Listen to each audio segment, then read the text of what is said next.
3. The Philosopher's Stone. Deep in the sea are riches beyond compare, but if you seek safety, it is on the shore. Sadi, Rose Garden. Robert of Chester, an Englishman who studied in Saracen Spain, introduced alchemy to Christendom of the Middle Ages in a book which he finished in 1144. This was a translation of an Arabic book, and in it, as Professor Homeyard notes in Alchemy, London 1957, page 103, he states categorically that this science was not at that time known in the Latin world. Ever since this time, there has been a struggle between the two interpretations of the art. Was it intended literally, or was alchemy a spiritual or mental developmental system? Almost inevitably, the fact that it was tackled both in the chemical and initiatory manner has been missed by many researchers. The consequence has been that some claim that alchemy was the forerunner of chemistry, exclusively concerned with producing the philosopher's stone.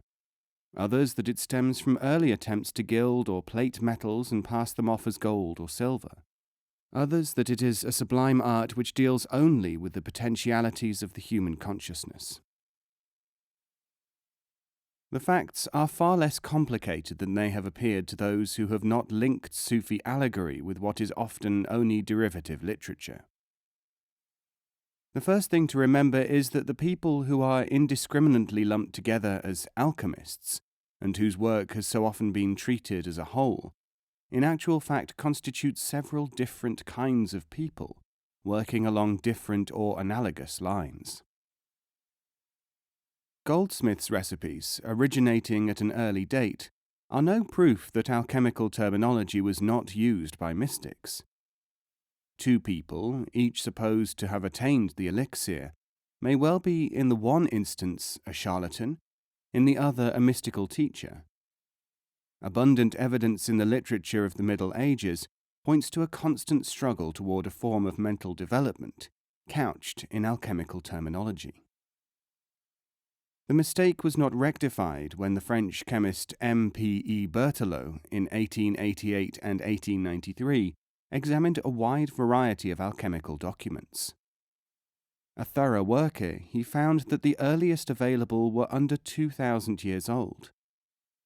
Further, he found books containing metallurgical recipes for working and tinting metals, manuals of craftsmen in which the texts were mixed with a certain amount of spirituality. It was concluded, before most of the readers of this book were born, that alchemy was a sort of aberration, a degeneration of metallurgy and very early chemistry carried out by Greeks in Egypt. The material was not examined in the light of the idea that alchemy was the terminology adopted by a teaching school for the projection of its allegorized message, which originated completely outside the metallic context. The literature of alchemy, lumped together as one phenomenon, is so immense that lifetimes have been spent in an attempt to understand it. It includes forgeries of greater or lesser plausibility in Greek, Latin, Arabic, and later Western languages. These writings are sometimes incoherent, veiled in symbolism and shot through with allegory and such bizarre imagery as dragons, changing colors, blazing swords, metals, and planets. The assumption that the quest of transmutation is an enterprise arising out of a misunderstanding of artisans' documents is quite insufficient to explain the consistent use of terminology by the alchemists. If we read the Arabic words for which Latin equivalents were chosen by translators, we can judge whether the Latins were trying real metallic transmutation or something else from their use of these terms. In other words, we can tell the chemists from the spiritualists. This is one of the tools which unlocks the story of medieval alchemy. We have to start at an early age, with the father of alchemy as we know it, Jabir ibn al-Hayyan. Jabir had been acknowledged by both the Arab and the European alchemists as the patron of the art since the 8th century. All alchemy as such known to us since that time contains the doctrine of 3 elements: salt, sulfur, and mercury. These must be correctly combined to produce the philosophical gold. It is stressed by many alchemists, one might say all of them, that these substances are not the same as those which we know as salt, sulfur, and mercury. Further, Jaba, as Jabir was known in the West, is recorded by Professor Homeyard as having introduced the sulfur and mercury doctrine, which appears to have been unknown to the ancients. Alchemy, as it has been practiced since the 8th century, bears the stamp of Jabir ibn al-Hayyan. Who was he, and what did he mean by his sulfur and mercury? According to the Latin as well as Arabic books, Jabir was surnamed el-Sufi, the Sufi.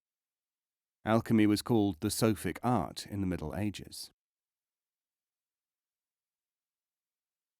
He acknowledges in his works the Imam Jafar Sadiq, 700–765, as his master, and speaks of him in the most respectful terms. And Jafar Sadiq is the great Sufi teacher whose name appears on almost all the chains of transmission of the law of Sufism, which is itself called alchemy by such authorities as Rumi and Ghazali. Ghazali even names one of his most important books, The Alchemy of Happiness. Ibn al-Arabi says that the great names are called gold and silver. What is the sophistical stone, the stone of the philosophers as it is called, which would transmute base metals into precious ones? All we have to do here is to retranslate certain words into Arabic and see what their technical usage is among the Sufis, and we find what Jabir was talking about. The regeneration of an essential part of humanity, according to the Sufis, is the goal of mankind. The separation of man from his essence is the cause of his disharmony and unfulfillment. His quest is the purification of the dross and the activation of the gold. The means of achieving this is found within man. It is the philosopher's stone.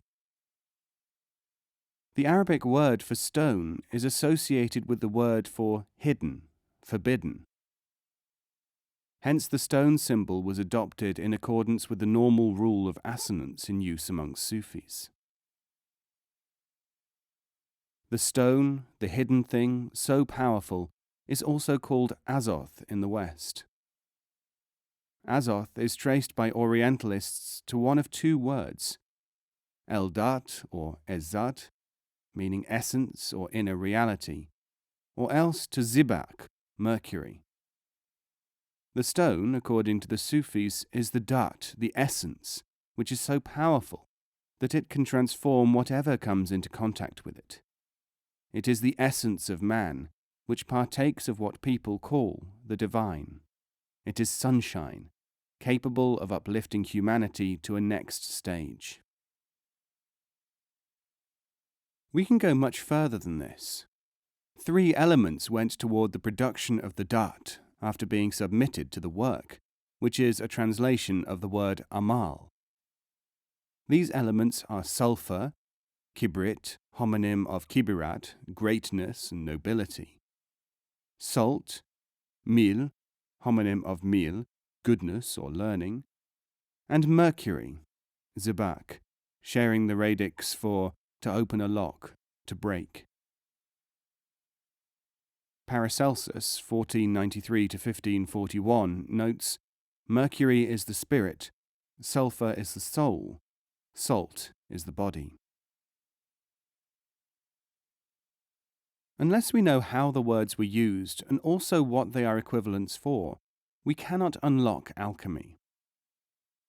Ibn al-Arabi himself reveals 2 of the meanings when he says that sulfur stands for the divine, mercury for nature. The interaction in correct proportion produced the azoth, the ennobled essence.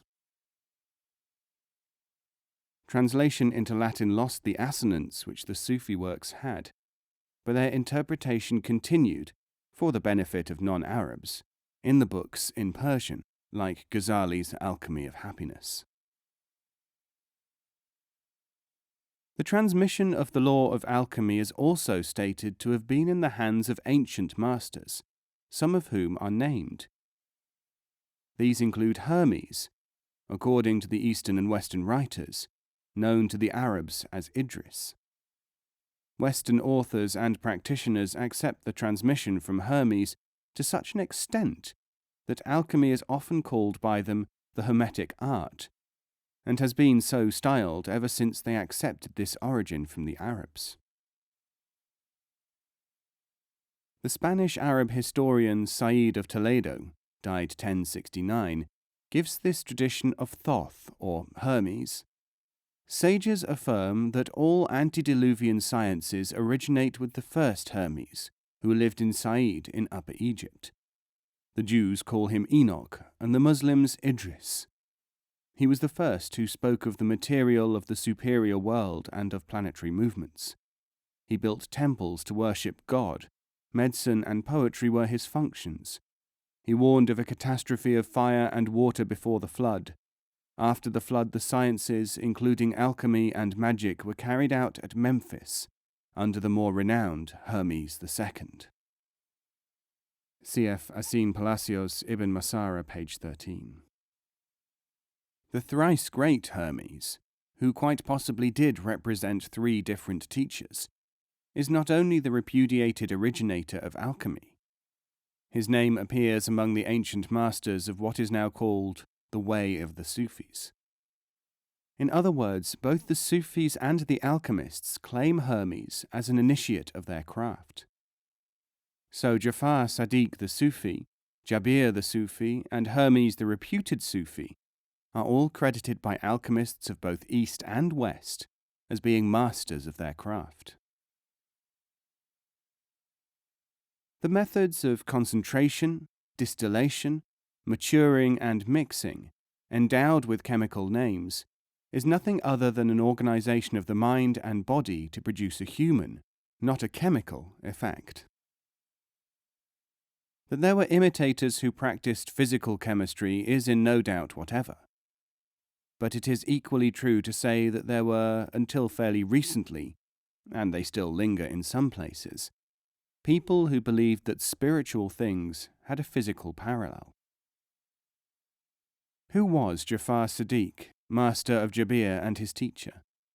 None other than the sixth Imam or leader, descendant of Muhammad through Fatima, believed by many to be of the direct line which transmitted the inner teaching of Islam, confided to them by Muhammad himself, called Sufism. Jabir ibn al-Hayyan was for a long time a close companion of the Barmecides, the viziers of Harun al-Rashid. These Barmakis were descended from the priests of the Afghan Buddhist shrines, and were held to have at their disposal the ancient teaching which had been transmitted to them from that area. Harun al-Rashid himself was a constant associate of the Sufis, and there are instances on record of his making reverential pilgrimages to meet Sufi masters. The assumption that alchemical law came from Egypt direct from the writings of Thoth, or something of that kind, is unnecessary to this thesis. According to Sufi tradition, the law was transmitted through Dhul-Nun the Egyptian, the king or lord of the fish, one of the most famous of classical Sufi teachers. Who was Hermes, or how was he generally conceived of? He was the god who carried the souls of the dead to the underworld, and carried messages from the gods. He was the link between the extra-human and the terrestrial. He moved, like Mercury, his equivalent, at immense speed, negating time and space, just in the way that inner experience does.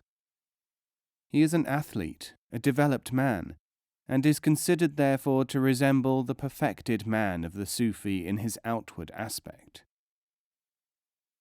In his earlier statues he is shown as a matured man, a man of age and wisdom, thought of as correct results of right development. He invented the lyre and caused, as Sufis and others do, an altered state in the hearers by means of music.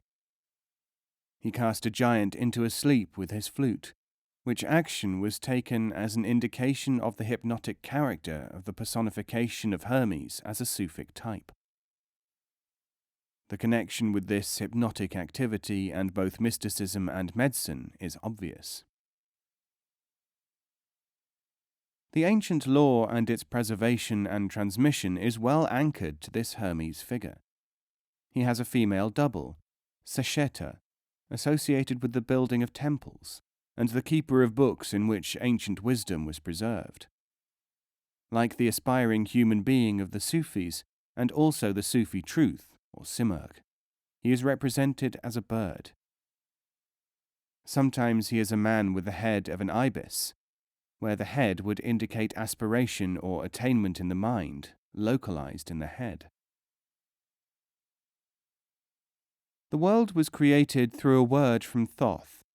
8 characteristics, 4 symbolized as gods, 4 as goddesses, were made from a sound which he uttered. The eightfold character of Sufi teaching is symbolized by the octagonal diagram for the word hu, the Sufi sound.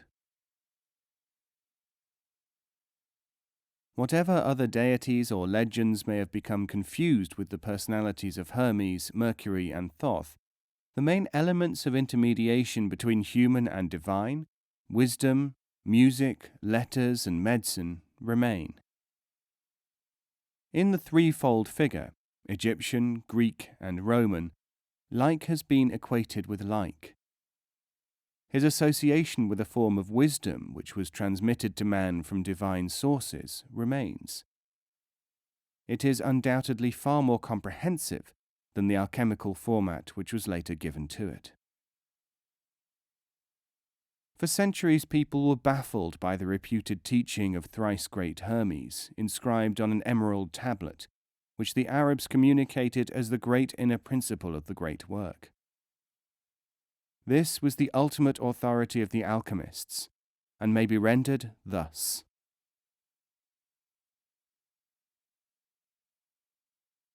The truth, certainty, truest, without untruth. What is above is like what is below.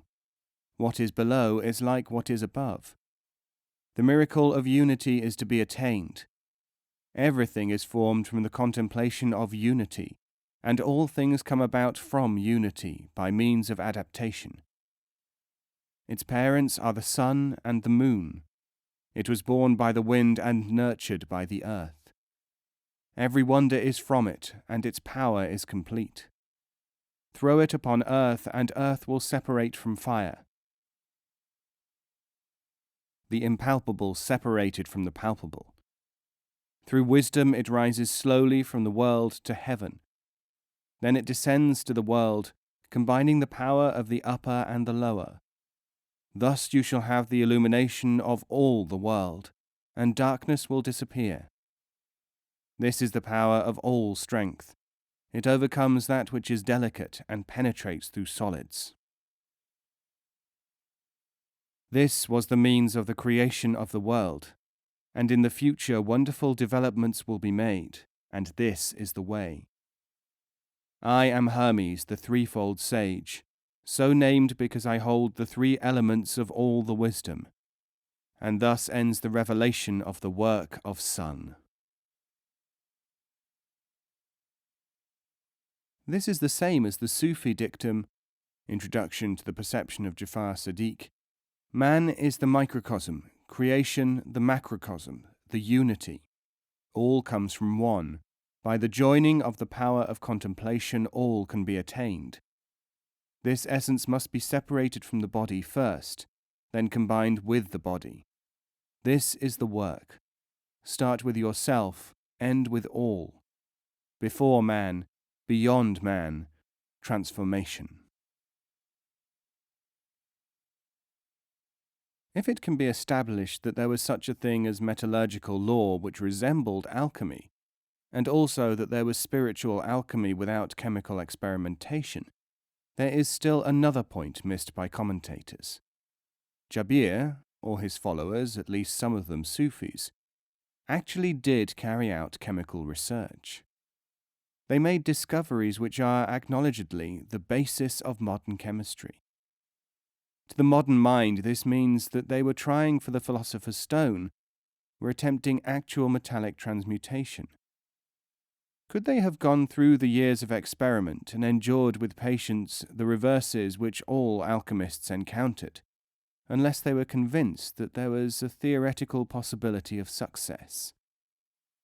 Would they have carried out such serious experiments merely as a blind, in societies which frowned upon individual religious activity, creating a facade so complete that they actually had to attempt transmutation? Two flaws in current thought prevent the real facts from being understood. The first is that people tend to judge the people of the past by themselves. The second is the usual difficulty which faces the external theorist. He had not been inside the doors of a Sufi school. The Sufis have a tradition which has been maintained for many centuries. This can be summarized in the term undertaking. A Sufic undertaking may not seem scientific by contemporary standards, but it is nevertheless widely applied. The seeker is given an enterprise to complete. It may be an alchemical problem, or it may be the effort to reach the conclusion of an enterprise just as unlikely of attainment. For the purposes of his self-development, he has to carry that undertaking out with complete faith. In the process of planning and carrying through this effort, he attains his spiritual development. The alchemical or other undertaking may be impossible, but it is the framework within which his constancy and his application, his mental and moral development, is carried out. To this extent, it is secondary. Insofar as it is permanent for him and for his lifetime, perhaps it is not secondary at all, because it becomes his permanent anchor and frame of reference. It is in something slightly like this spirit that all competitive undertakings are carried out in sport or mountaineering, or even in physical culture in other societies. The mountain or muscular development are the fixed points, but they are not the element which is actually being transformed by the effort. They are the means, not the end. The whole concept may seem strange, but it is ultimately based upon its own logic. It is not the framework which is altered by the effort, but the human being himself. And it is the development of the human being which counts, nothing else.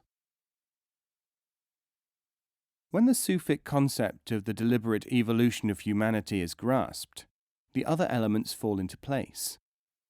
In a similar spirit, perhaps, Latin is taught in some schools to develop a part of the mind.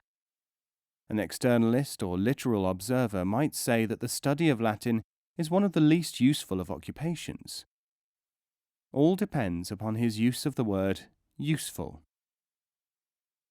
I recently heard a man refer to a cigarette smoker as a mechanism for the consumption of tobacco. So he is, but only from one point of view, just as an automobile might be looked upon as a means of burning gasoline. Its other functions have been overlooked in this statement, which nevertheless may be said to remain true within a narrow context. There is a Sufi allegory about alchemy, which is interesting because of its connection with Western thought. A father has several idle sons. On his deathbed, he tells them that they will find his treasure hidden in his field. They dig up the field and find nothing, so they plant wheat, which provides an abundant crop. For several years they do this. They find no gold, but indirectly they have become both enriched and accustomed to constructive labor. Ultimately, they become honest farmers and forget digging for gold. The search for gold through chemical methods then produces gains which are other than those apparently sought. This story was certainly known in the West, because it is actually quoted both by Bacon and Boerhaave, the 17th century chemist, who stresses the importance of the work rather than the supposed objective. In his De Augmentis Scientiarum, Bacon says, "Alchemy is like the man who told his sons that he had buried gold for them in his vineyards. They dug and found no gold, but this turned the mould for the vine roots and caused an abundant harvest." The 13th century Speculum Alchemiae, attributed to Bacon, gives a hint of the evolutionary theory of alchemy.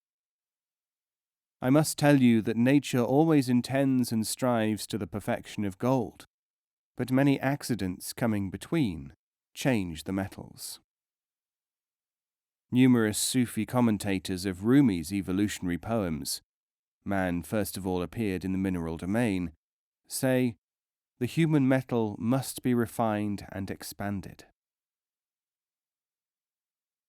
The function of the philosopher's stone as a universal medicine and a source of longevity shows another aspect of spiritual alchemy which dovetails exactly with the Sufi procedures. The interesting fact here is that in Sufi tradition, the stone or elixir is a state of mind, concentrated by the doctor within himself and transmitted to the patient by means of his mind. If some of the Western accounts of reviving sick patients with the stone are read in this assumption, we can see what the stone was. After the mind is concentrated and transformed in a certain way, salt, mercury, and sulfur combined, the result is the stone, certain power. This stone is now projected upon the patient, who recovers.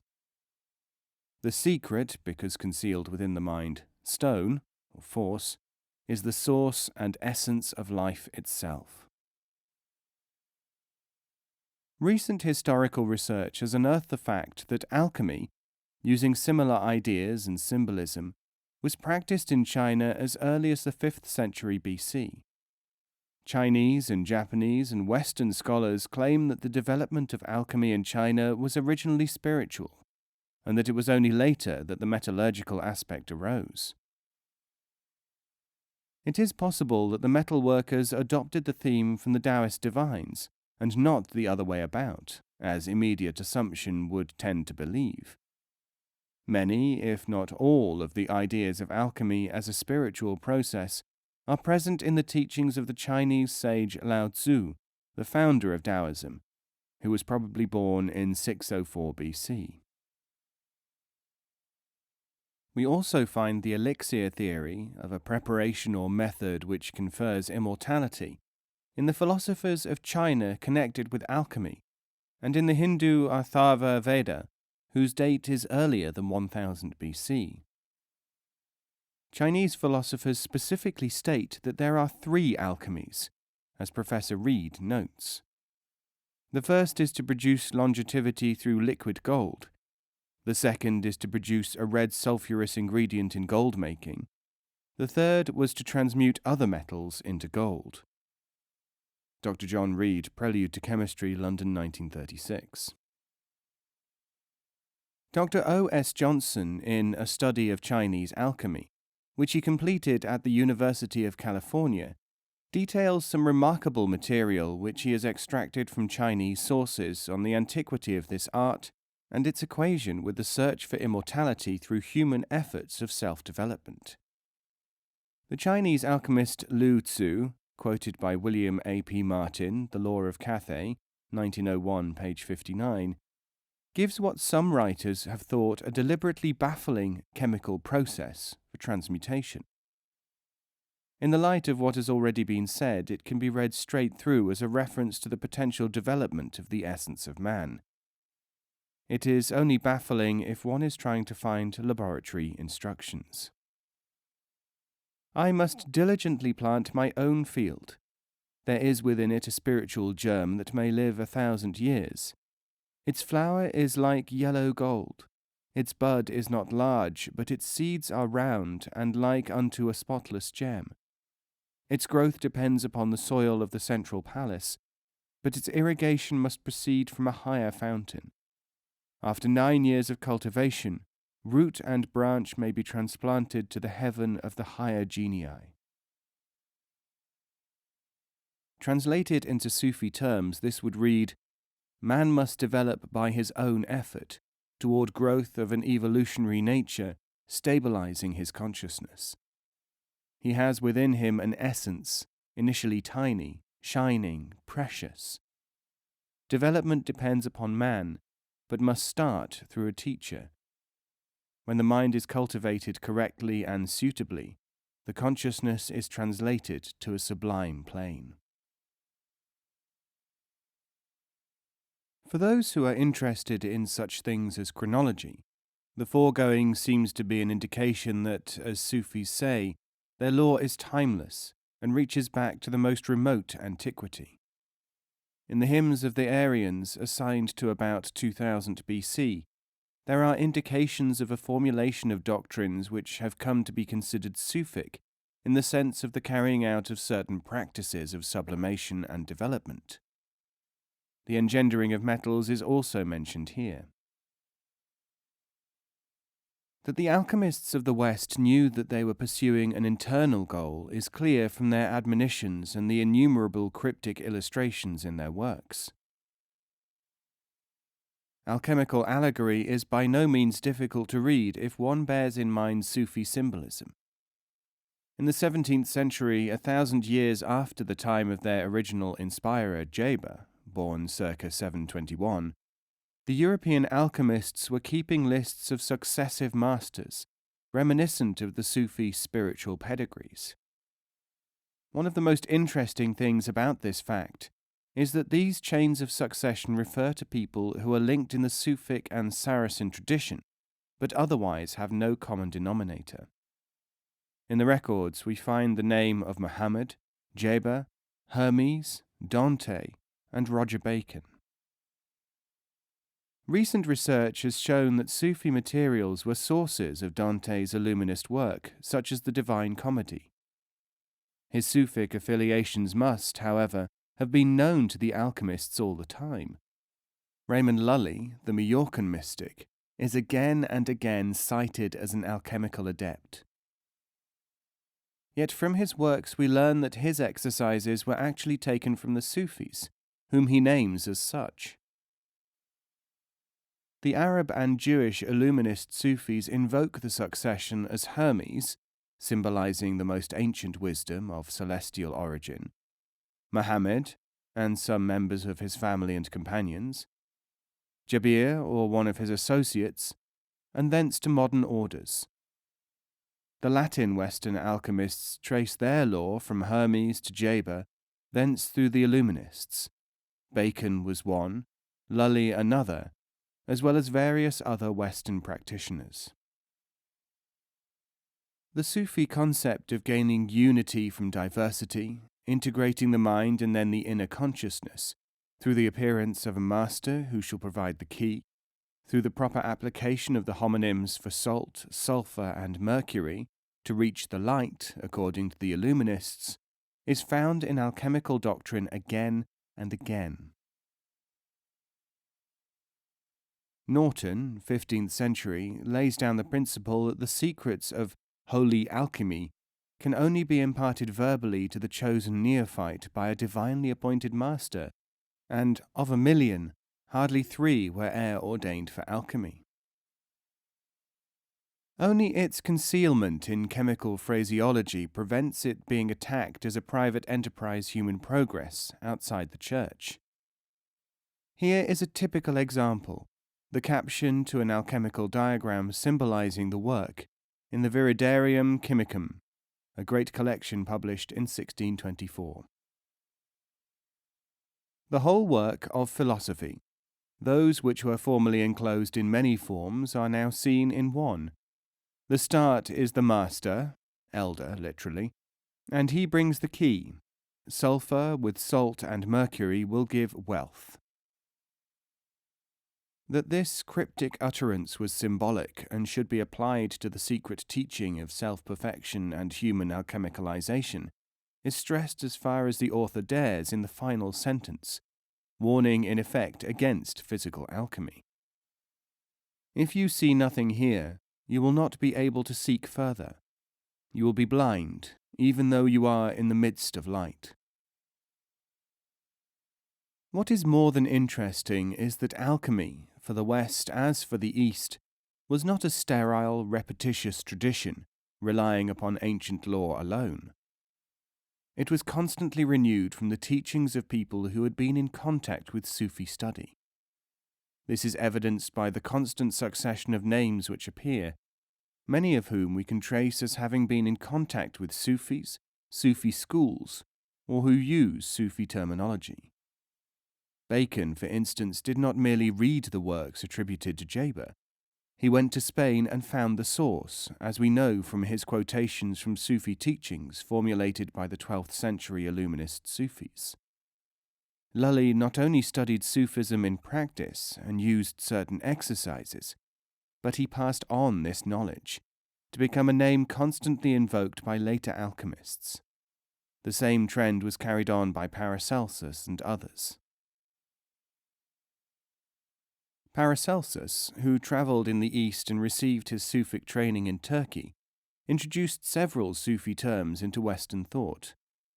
His Azoth is identical with the Sufi Eldat, pronounced in Persian and hence in most Sufi poetry as Azut. Paragranum is merely a Latinization of the science of the inner nature of things.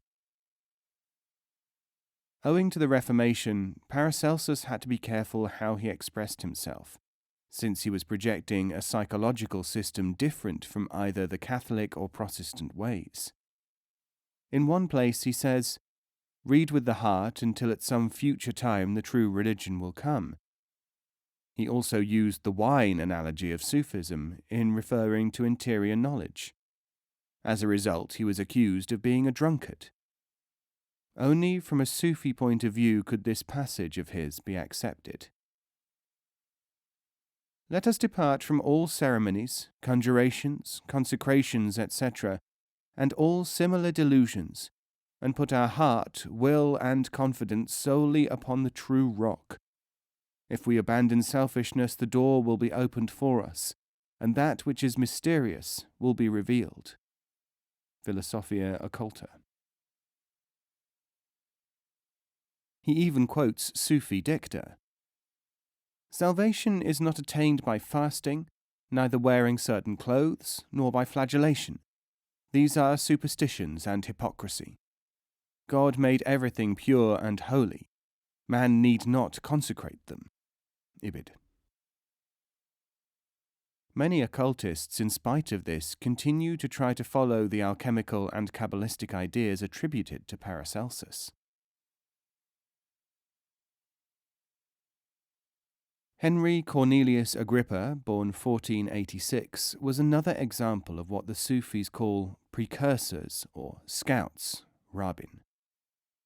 He is supposed to have been an alchemist and magician, and even today there are people who attempt to reach the truth through the magical system ascribed to him. He wrote on the method of Raymond Lully, lectured on Hermes, and undoubtedly knew of the Sufic interpretation of alchemy. Those who followed him, and those who consider him a fraud alike, would do well to re-examine his words in the Sufi light. He said of alchemy, "This is that true and occult philosophy of the wonders of nature. The key thereof is the understanding, for the higher we carry our knowledge, the more sublime are our attainments in virtue, and we perform the greatest things with more ease." The stone of the alchemists who followed the art literally was vain and fictitious, so long as they practiced that art literally, since it is an internal spirit within us, which can very well perform whatsoever the monstrous mathematicians, the prodigious magicians, the wonderful alchemists, and the bewitching necromancers can effect. Since this is as far as any Sufi could go, especially surrounded by people who want to believe in the supernatural in a crude form, and since orthodox religion had a vested interest in maintaining supernaturalism of the implausible sort, it is not surprising that such men as Agrippa have been considered deluded, magicians, or insane.